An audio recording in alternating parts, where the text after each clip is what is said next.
네, 이슈엔 시간입니다. 현재 시장에 대한 판단을 내려보고 이런 시장에서의 대응 방안까지 저희가 살펴보겠습니다. 자, 일단 유가 하락하고 있고요. 구리와 니켈 같은 비철금속 원자재 가격까지도 하락하고 있습니다. 위안화 가치 하락하면서 중국 증시 급락했고 홍콩 달러 가치 하락하면서 홍콩 증시도 어제 급락했습니다.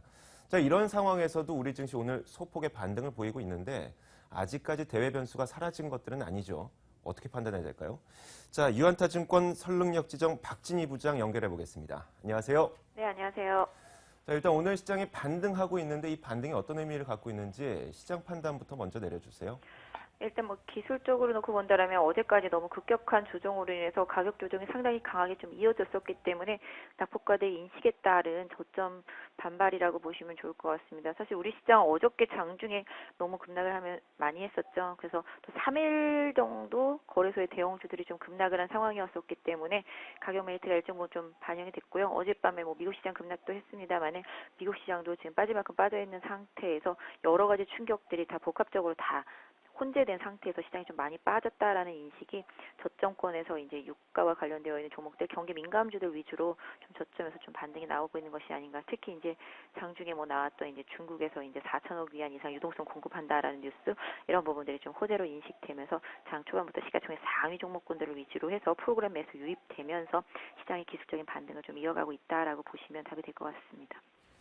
기술적 반등이라고 이야기한다는 것은 뭐 물론 저점 매수가 들어온다고 저희가 이해를 해도 되겠지만 반대로 이야기하자면 아직 내려갈 곳 좀 더 남았다고 볼 수도 있을 것 같거든요. 앞으로의 전망은 어떻습니까? 일단 뭐 기술적 반등이라는 자체가 더 내려갈 곳이 남아 있을 수도 있겠고 아니면은 뭐 이번에 저점일 수도 있겠습니다. 다만 이제 기술적 반등 이후에 추가적인 하락이 없이 자리를 잘 잡게 된다라면은 긍정적으로 좀 볼 수도 있겠는데요. 지금 글로벌 증시에서 본다면 우리 시장이 지금 외국인들이 금융위기 이후에 최장기간 매도를 이어가고 있다라는 점에서 수급적인 부담감을 상당히 좀 많이 안고 있었는데요.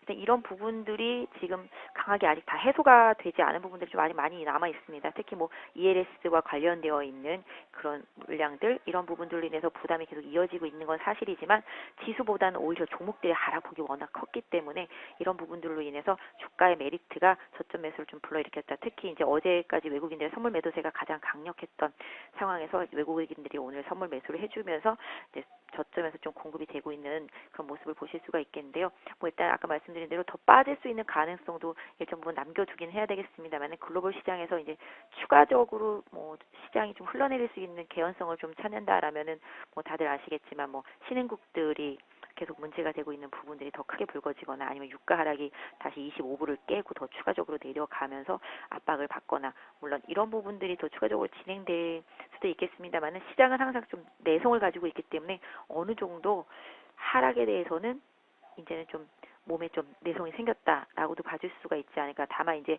다들 우려하는 1800선 정도를 다시 한번 강하게 깰지 여부는 좀 더 지켜봐야 되겠습니다만 개인적으로는 뭐 1800이 됐던 1830이 됐던 저점권에 충분히 와 있다라는 생각을 하고 있고요. 일단 종목들도 그런 측면에서 봤을 때 우리 기업들이 실적 대비해서 너무 저평가되어 있었다. 장부가치 이하로 빠져있는 종목들이 워낙 질비했었기 때문에 이런 부분들이 좀 가격적인 메리트에 뭐 그동안 공매도라든지 매도를 했던 세력들이 이제 쇼커버를 일정 부분 하는 구간에서 좀 오늘 강한 반등이 나온 게 아닌가라고 생각을 하고 있고요.